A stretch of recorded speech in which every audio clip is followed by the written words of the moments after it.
Jesus ele vai falar um pouco sobre quem é o Messias, um pouco mais, ele vai esclarecer mais sobre quem é o Messias. Ele vai falar sobre a hipocrisia dos escribas, dos fariseus, e ele vai mostrar um exemplo de entrega que é a viúva. Amém? Então, irmãos, não são coisas separadas. São acontecimentos que seguem uma linha. Tá? Não é um momento isso e separado vem outro, separado vem outro. Não. É uma linha de acontecimentos. Tá? Então vamos lá. Versículo 35. Jesus, ensinando no templo, perguntou: como dizem os escribas que o Cristo é filho de Davi?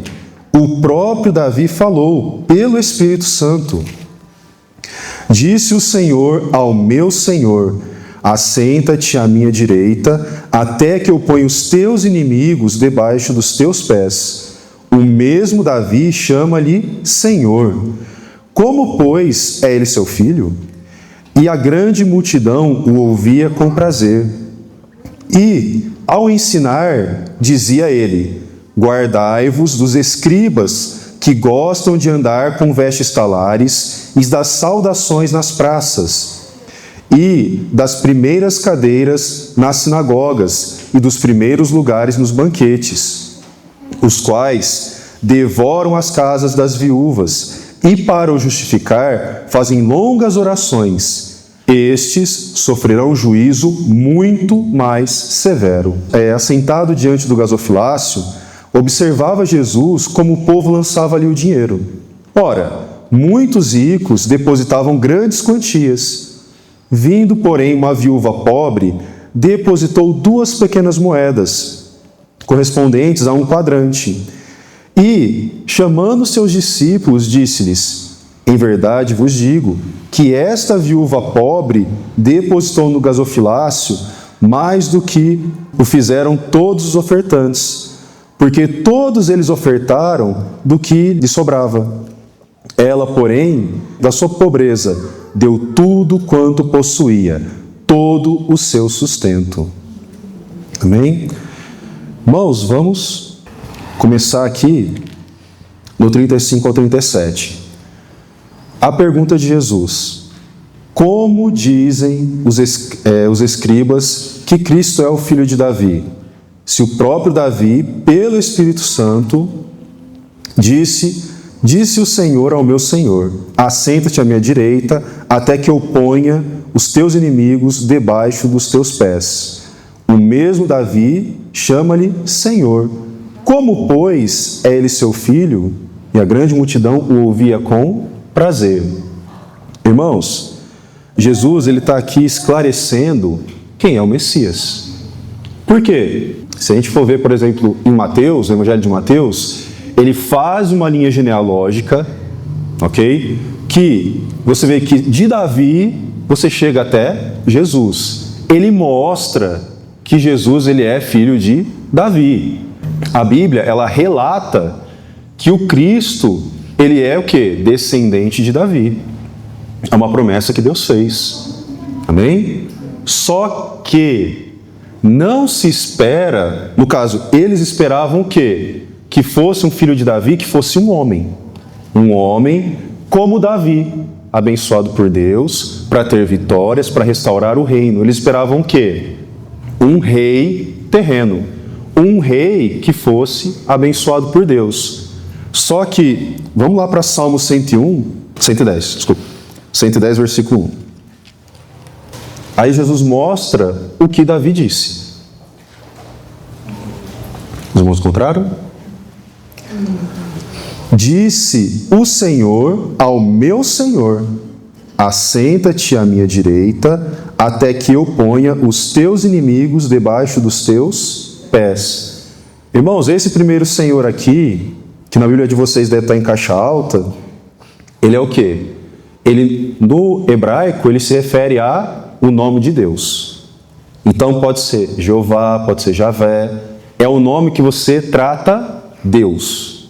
Que inclusive, no judaísmo, eles têm um pouco de dificuldade de se referir ao nome de Deus, porque você se olha como que eu vou falar o nome de Deus se Deus é tão alto, tão santo? quem sou eu para falar o nome de Deus?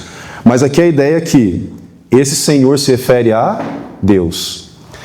E quando fala ao meu Senhor, esse Senhor que está minúsculo aí, no hebraico, ele seria o quê? Adonai.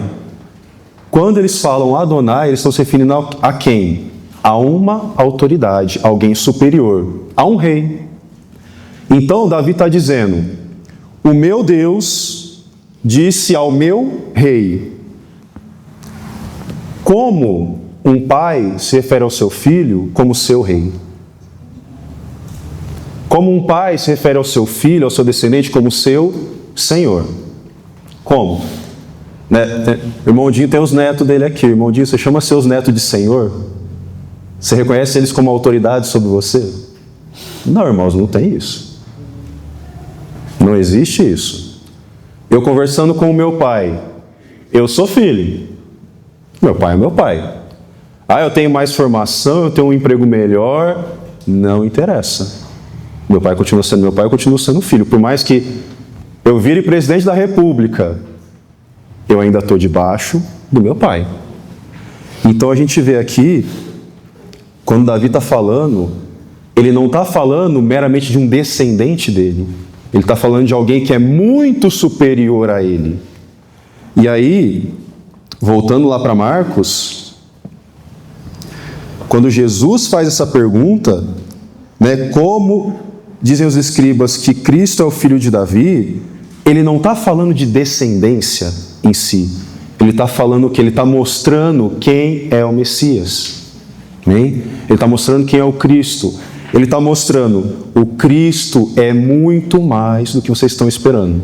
Até achei uma pregação do pastor Rômulo, da primeira igreja batista de Aquiraz. Aí ele falou, o problema aqui é que Jesus é muito menos que eles esperam, porque Jesus disse que vai morrer, e Jesus é muito mais do que eles esperam, porque Jesus é Deus. E eles estão esperando um homem. Então, Jesus está esclarecendo. Vocês precisam saber quem é o Cristo. Cristo, ele é o próprio Deus. Como no texto de Filipenses, que Filipe leu hoje, Jesus é Deus. E ele viveu aqui como homem, mas mesmo assim ele era Deus. Amém? Então, irmãos, essa primeira parte ela é muito importante porque mostra quem Jesus é. Ele se mostra como não sendo um mero homem, como sendo o próprio Deus, como sendo muito mais do que as pessoas esperavam. Amém?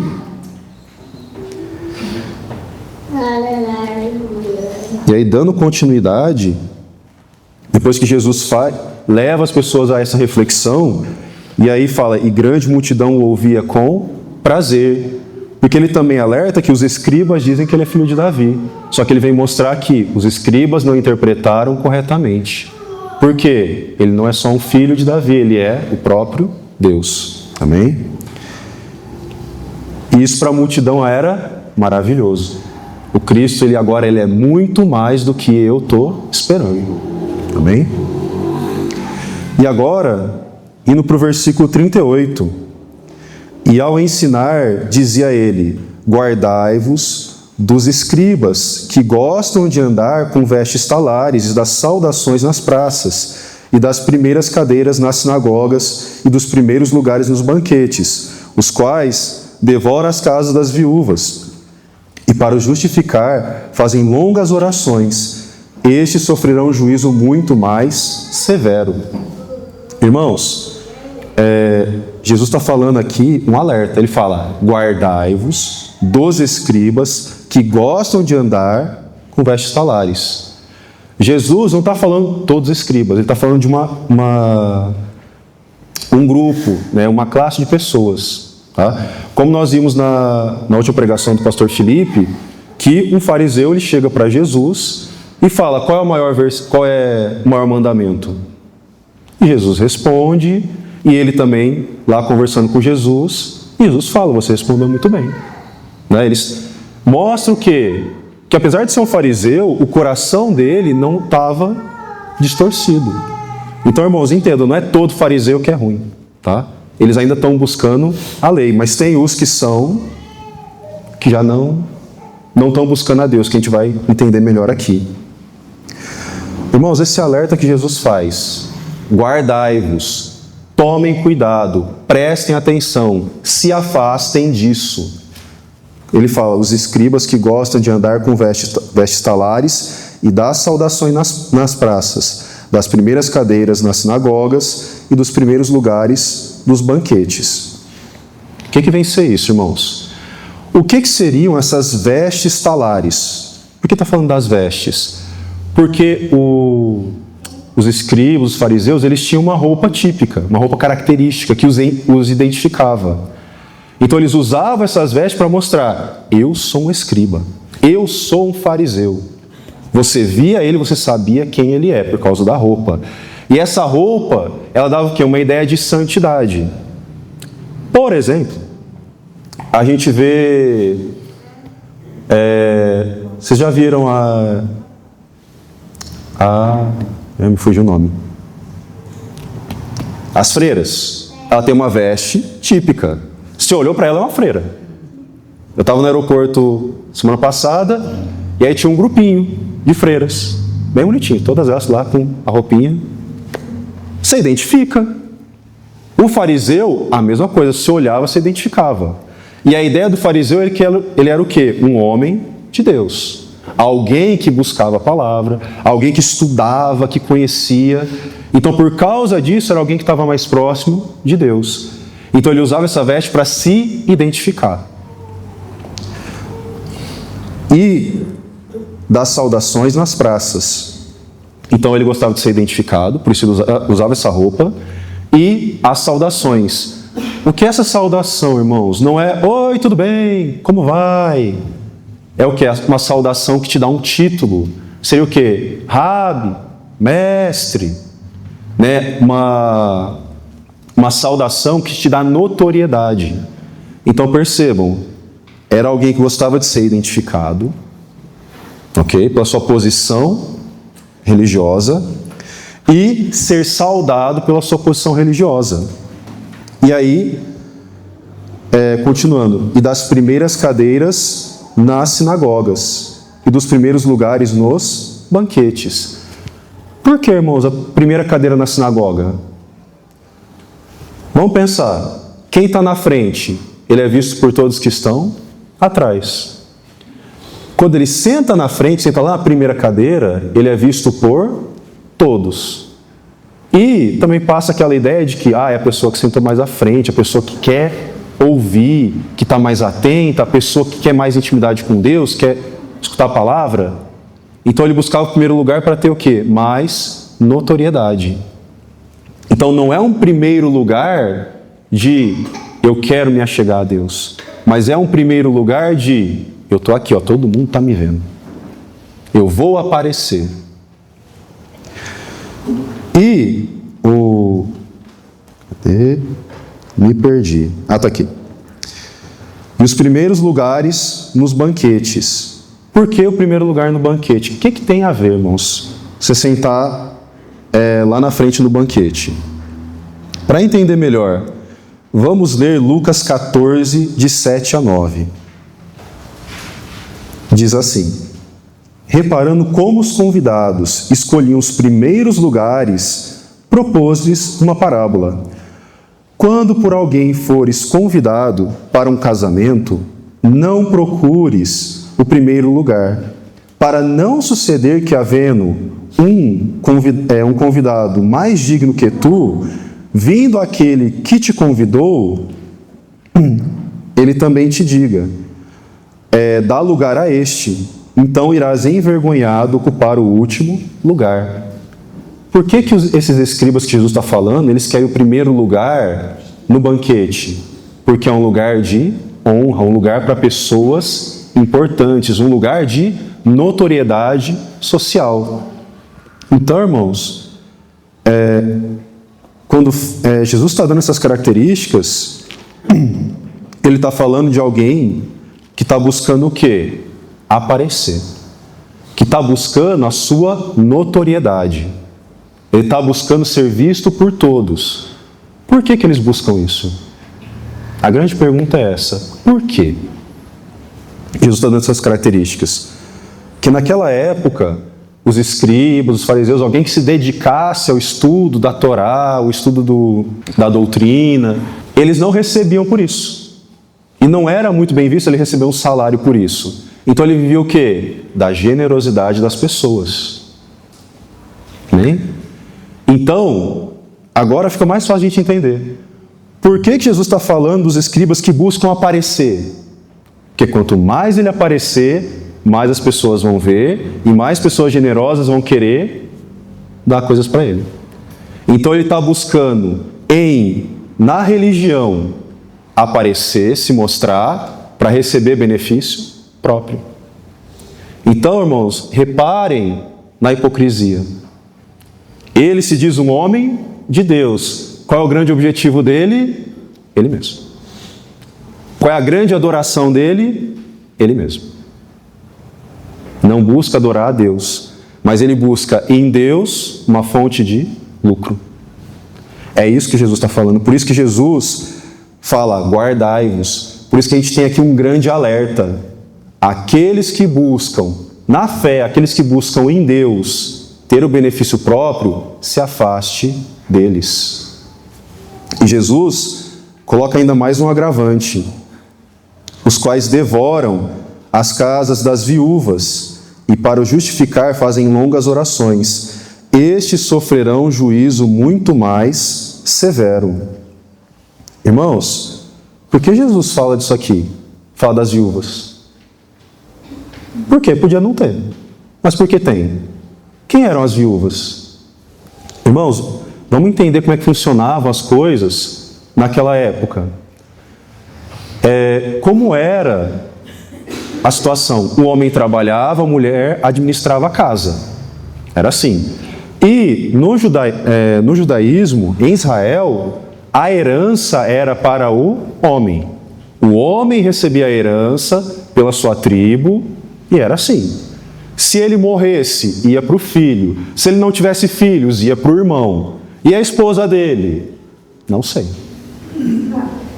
Tá?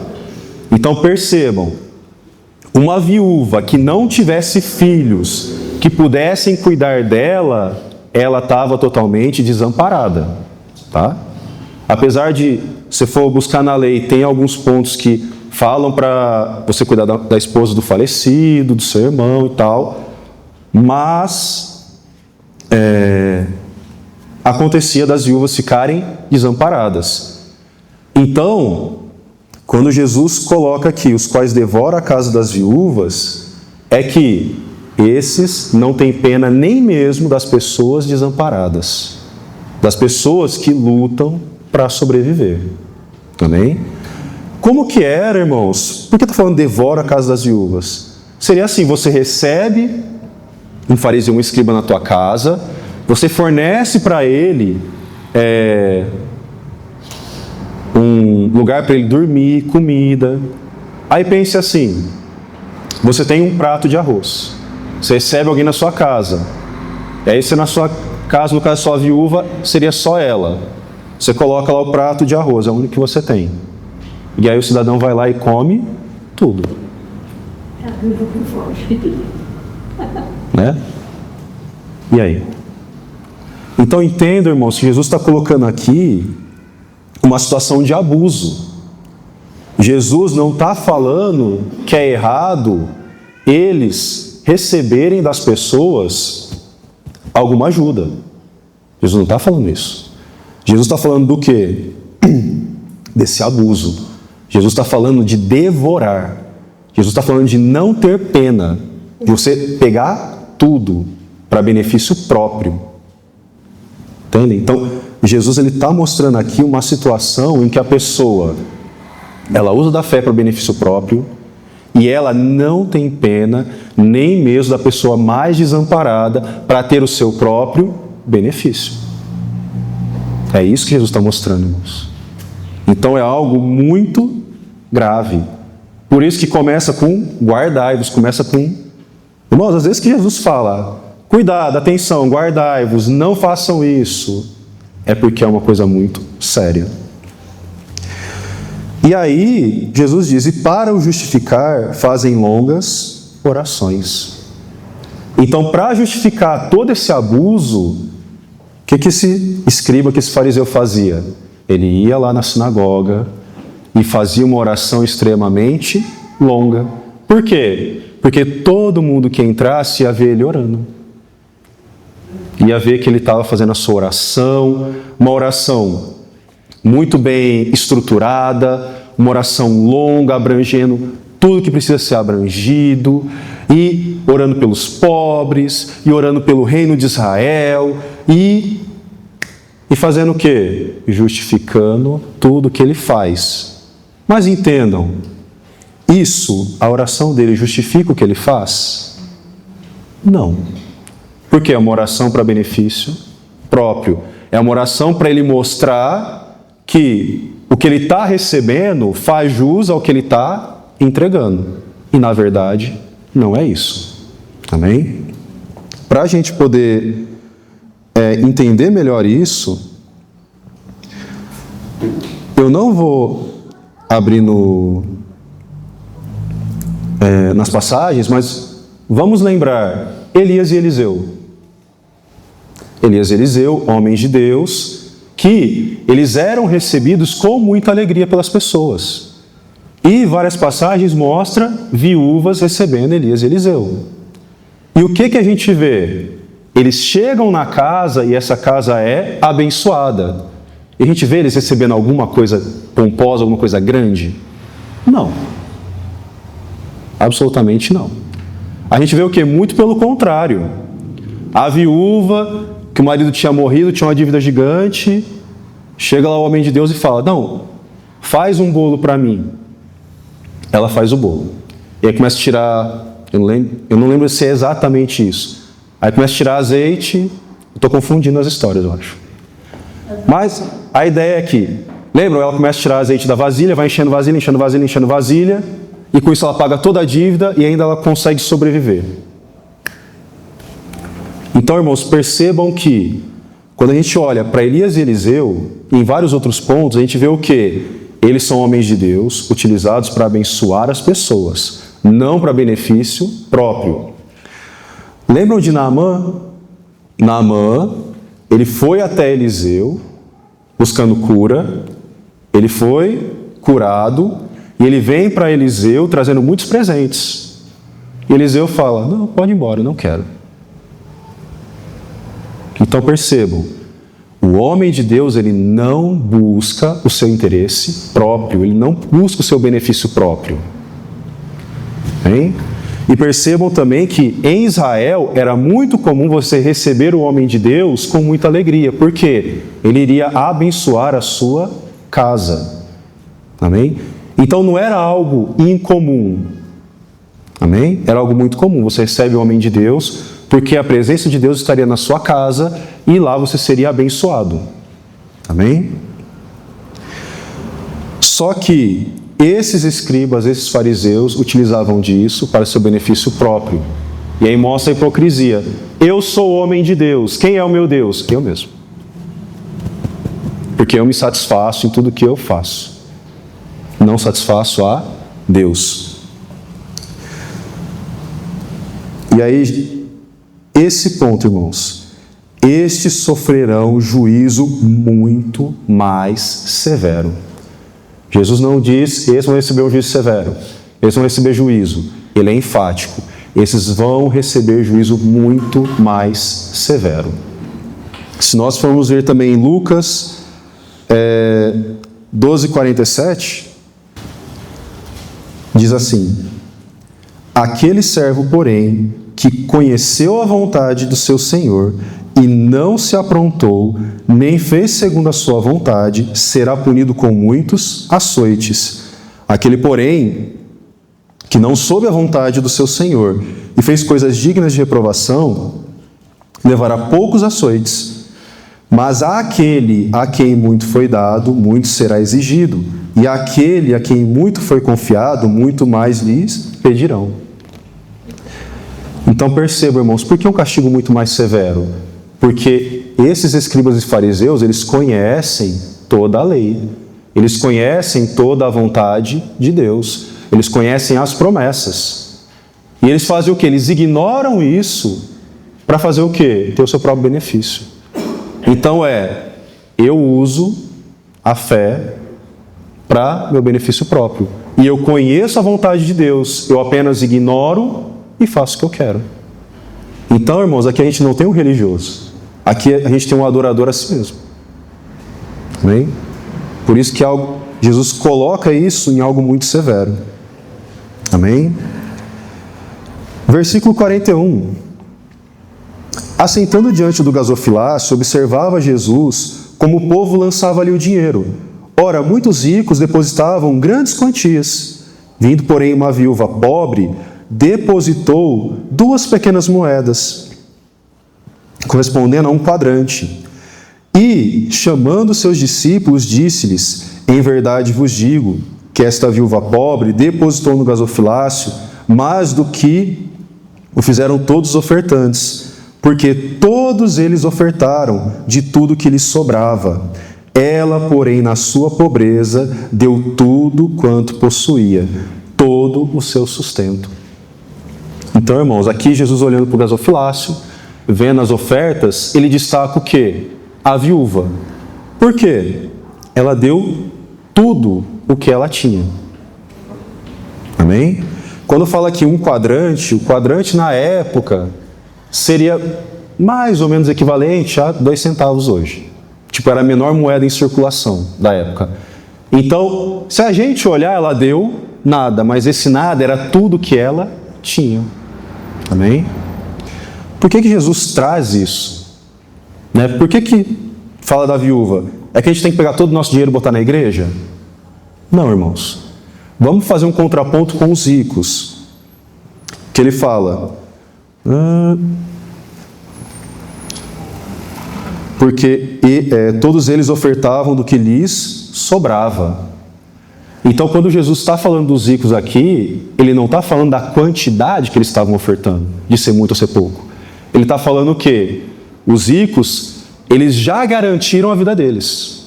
Ou seja, todas as contas estão pagas, a despensa está cheia, eu passo 5 meses tranquilo. Eu vou pegar então o que sobrou. Está aqui, ó, Deus. Está aqui. Estou ofertando tudo isso. Por quê? Porque eu já tenho a minha subsistência garantida. Isso. Jesus está mostrando isso por quê?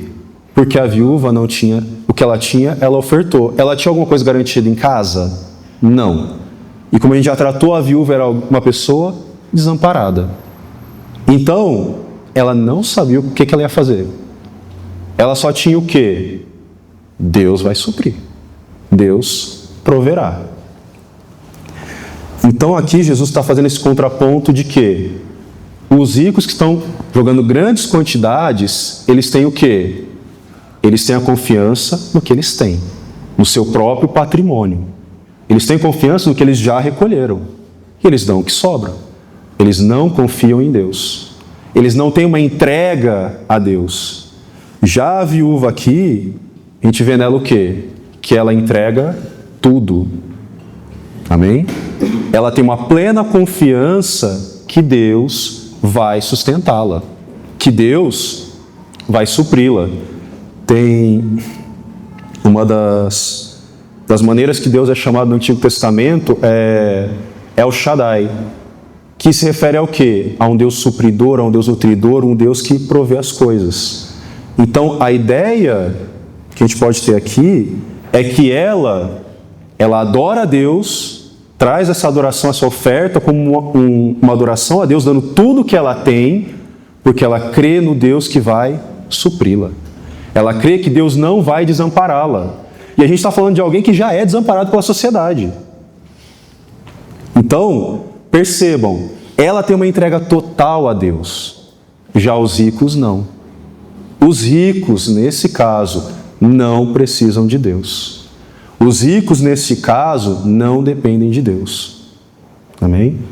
Então, irmãos, não se prenda a valor de oferta. Não se prenda a quantidade de oferta. Pense, nesse ponto, pense o quê? A dependência de Deus. Você, no caso, a entrega para Deus, né?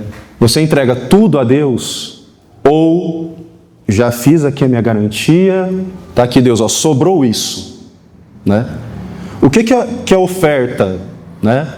O que é oferta? Se a gente for ver desde o Antigo Testamento, a oferta é você dá com alegria para Deus como uma gratidão. Se vocês forem ver no Antigo Testamento, Moisés fala, Moisés? Não. A minha memória está ruim. Alguém fala para o povo, pare de ofertar porque não tem mais onde guardar. Foi Moisés mesmo, né? Não, Salomão foi tributo, foi Moisés mesmo. Parem de mandar dinheiro porque não precisa mais, já tem mais do que precisa. Parem de mandar. Foi Davi? Construção do templo, Davi. Que Salomão foi tributo, amém. Bom, mas vejam, irmãos, a oferta ela é por gratidão. A oferta ela é com alegria, ela não é um peso. E a oferta ela é o quê? Uma entrega. Então, nesse caso, Jesus está mostrando esses dois pontos. Alguém que entrega tudo, porque confia em Deus como seu suprimento, e alguém que entrega o que está sobrando. Por quê? Porque não confia em Deus. Amém? Tá? Parênteses, não estou dizendo, irmãos, para você pegar todo o seu dinheiro, colocar aqui no gasofilaço da igreja. Tá? Não estou dizendo isso. Por favor, não interpretem dessa maneira. Você, na sua comunhão com Deus, veja o que Deus te pede. Amém? Mas o grande ponto é esse. Ela deu tudo o que tem porque confiava em Deus, se entregou totalmente a Deus. Os demais não. Por isso que Jesus a traz aqui como um exemplo. Não um exemplo de dar oferta, mas um exemplo de entrega pessoal. Amém? Fazer só um rápido comparação. Olha para essa viúva. Ela entrega tudo o que tem. Então ela, no seu momento lá de adoração a Deus no templo, dando a sua oferta, ela não se importa com ela mesma. Ela faz o quê? Entrega tudo para Deus. Volta para o escriba, para o fariseu que Jesus falou. Ele faz o quê? O inverso. Ele vai para o templo para se mostrar e para receber alguma coisa. Amém? Então, o interessante desse trecho é que a gente vê muita coisa mostrando alguém que adora a si mesmo, alguém que adora a Deus em realidade, em pureza, com o coração singelo. Então, irmãos, isso para nós é um grande alerta. Por quê? Todos nós somos suscetíveis a isso. Amém? E agora vamos para algumas aplicações. Primeira aplicação, irmãos, nós precisamos saber quem Jesus é. Jesus, aqui no livro de Marcos, várias vezes Jesus se mostra como sendo Deus. Nós precisamos ter clareza de quem Jesus é. Jesus é Deus. E isso é extremamente importante. Porque o povo de Israel naquela época esperava de Cristo um líder militar, um líder político, alguém que ia trazer o reino de Davi. Mas não é isso. Jesus mostra que Ele é o próprio Deus. E Jesus mostra que o plano de Deus não é um reino na terra. Jesus mostra que é um reino celestial, que vai ser obtido como? Com sacrifício na cruz. Então, nós precisamos saber quem é Jesus. Primeiro ponto. Por que é tão importante saber quem é Jesus? Saber que Jesus é o próprio Deus. Jesus foi aquele que cumpriu toda a lei. Jesus foi aquele que foi na cruz e morreu pelos nossos pecados. Jesus é o único que poderia ser sacrificado na cruz. Por quê? A nossa injustiça, irmãos, nosso pecado, a gente pode pagar o pecado com outro pecado? Salvar um pecador com outro pecador? Salvar um injusto com outro injusto? Não. A gente pode salvar um injusto com o justo. Quem é o único que é justo? Deus. E Deus não é o justo, Ele é a própria justiça. Por isso que o sacrifício de Jesus ele é eficaz. Porque você tem a própria justiça sendo dada no lugar daqueles que são injustos. Então o sacrifício de Jesus ele é pleno. Amém, irmãos? Aquele que morreu na cruz é pleno para nos salvar, para nos conceder a graça. Então nós precisamos saber quem é Jesus. E ele é nosso Senhor e o nosso Salvador. Amém? Por que isso é tão importante hoje? Enfatizar isso. Conhecer a Deus. Ler a Bíblia. Saber quem é Jesus. Porque tem sido muito veiculado que Jesus é um cara muito bom. Jesus é um homem de paz. Jesus mostrou um caminho. Jesus foi um exemplo. Irmãos, tem sido muito distorcido quem Jesus é. Para quê? Para satisfazer o interesse das pessoas. A ponto de dizer, eu creio em Jesus, não creio no Deus do Antigo Testamento. Sendo que Jesus, quem ele é? O Deus do Antigo Testamento. Amém? Então, irmãos, temos que saber isso. Porque senão, se nós não soubermos quem é Jesus, vão vir várias pessoas falando quem é Jesus, falando o que Jesus faria, sendo que está escrito que ele fez, e a gente vai acabar saindo de quem Jesus é. Amém? A gente vai acabar crendo que eu posso fazer alguma coisa que me salve. Se nem as coisas que eu tenho que fazer, eu consigo fazer direito. Imagina fazer alguma coisa para me salvar. Então, irmãos, é extremamente importante sabermos quem Jesus é. Amém? Então, encorajo, irmãos, leiam a Bíblia, estudem, para cada dia você entender quem Jesus é. Para cada dia você ter mais certeza que a tua salvação não depende de você, depende somente de Cristo, e ela já foi feita. Amém? Segundo ponto, irmãos, a nossa fé não deve ser para proveito próprio. Amém? A nossa fé em Cristo é para quê? A nossa adoração é para quê? É para Deus. A gente está aqui na igreja hoje, para quê? Para adorar a Deus. Irmãos, coisa muito comum. Muito comum. Eu presenciei, eu posso falar. Ano eleitoral. Quem que aparece na igreja? Político. Para adorar a Deus, com certeza. Com certeza. Não vi isso uma vez, várias vezes. Perceba, irmãos, a igreja, a gente está aqui para adorar a Deus. Se você entra aqui buscando alguma coisa que não seja adorar a Deus, desculpe, você está no lugar errado, vá procurar outro lugar. Aqui não é lugar para você. Tá? Ou melhor, se arrependa do seu pecado, se entregue a Deus, saiba quem Jesus é e peça perdão. E se arrependa aos pés da cruz. Muito melhor do que ir embora, né? Se arrependa. Amém? Né, irmãos? E quando você vê algum caso desse, e aí a gente também pode ver, se você for procurar, não precisa nem procurar muito. Você vai ver pastor, presbítero, diácono, missionário, apóstolo, e N outros títulos, pregador, que você vai ver a pregação, que é o que? Em benefício próprio. Você olha para a igreja, aí você vê os irmãos trabalhando, né? Lutando para sobreviver, e aí você vê o pastor da igreja com o carro mais top que tem. Você vê o pastor da igreja, todos os cômodos da casa dele, os 20 cômodos, têm ar-condicionado, ficam ligados o dia todo.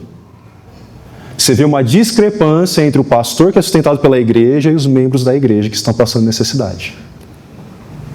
Então, irmãos, a igreja não é para nosso benefício. Não estou falando que o pastor tem que passar fome, irmãos. Ele tem que ser cuidado pela igreja. Por quê? Ele está na igreja cuidando dos irmãos. Amém? Só que não dá para ter uma discrepância entre um pastor que vive uma vida milionária e os membros da igreja lutando para sobreviver. Amém? E a gente percebe muito isso, uma frase que eu ouvi, como meu ministério pode estar errado se eu tenho tantos seguidores na internet? Perceba, irmãos, que a futilidade hoje, ela chegou na igreja. a futilidade de eu tenho muitos seguidores. Tá. Ok. Isso significa o quê? Todos os seguidores são pecadores que adoram o pecado, vivem em pecado.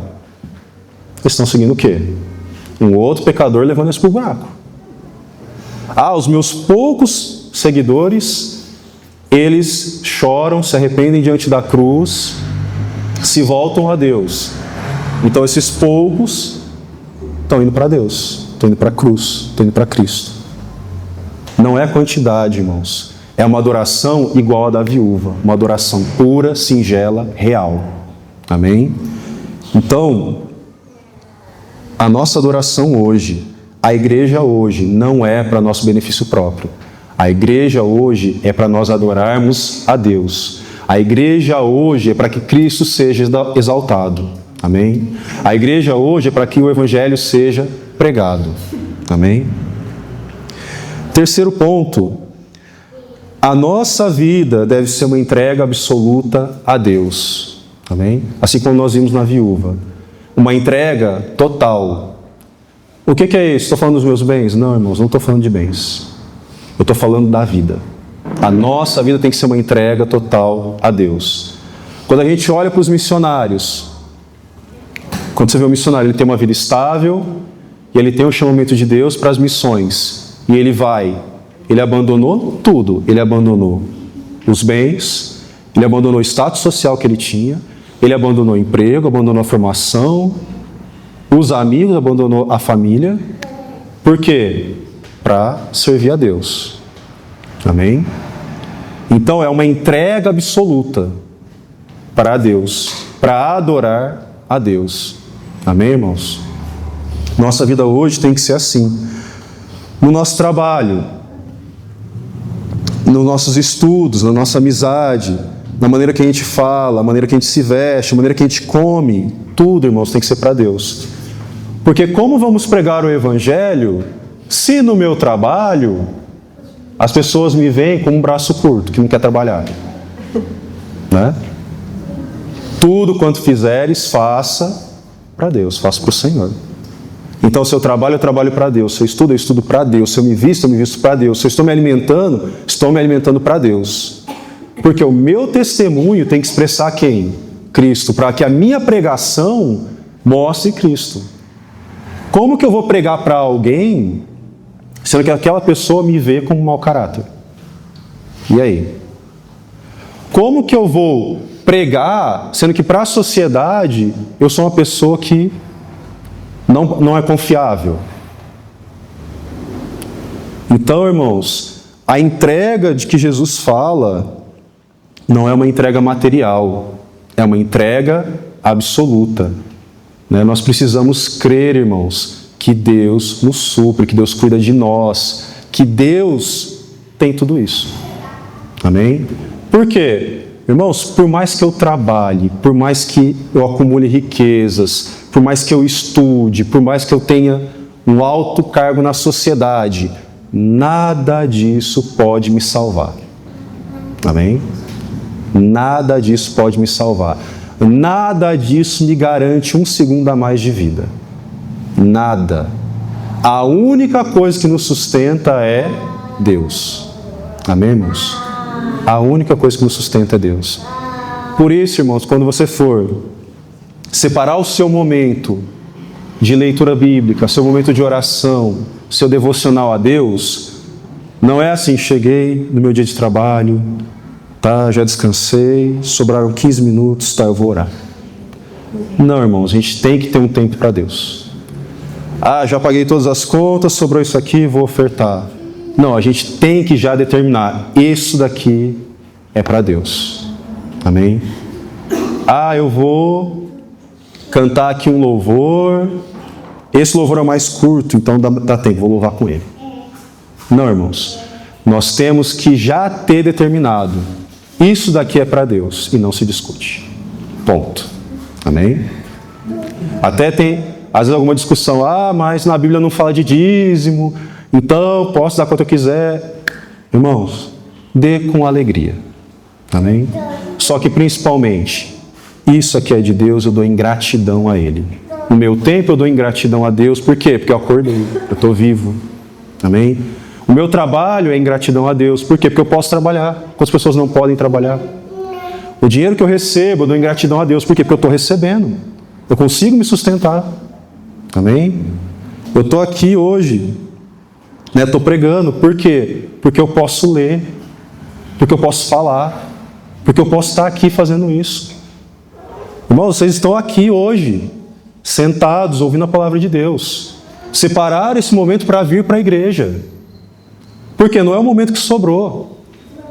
Amém? O culto, ele não é o momento que, esse horário não estou fazendo nada, vamos para a igreja. Não, irmãos, esse horário é o horário dedicado a Deus.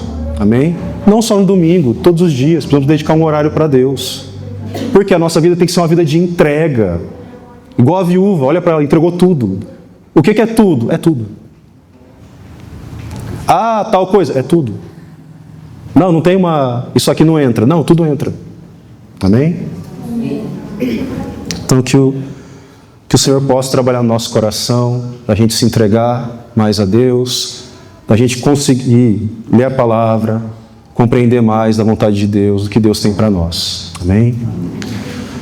Senhor, nosso Deus, nós te agradecemos pela tua palavra, te agradecemos por esse dia, por estarmos aqui, por podermos louvar o Senhor, e que o Senhor possa receber o nosso louvor, e que nós, em tudo que formos fazer, possamos expressar o Senhor, que as pessoas vejam Cristo em nós, e que elas vendo Cristo em nós temos a oportunidade de pregar, para que o Senhor alcance mais e mais pessoas, que mais vidas sejam salvas, mais vidas sejam entregues ao Senhor.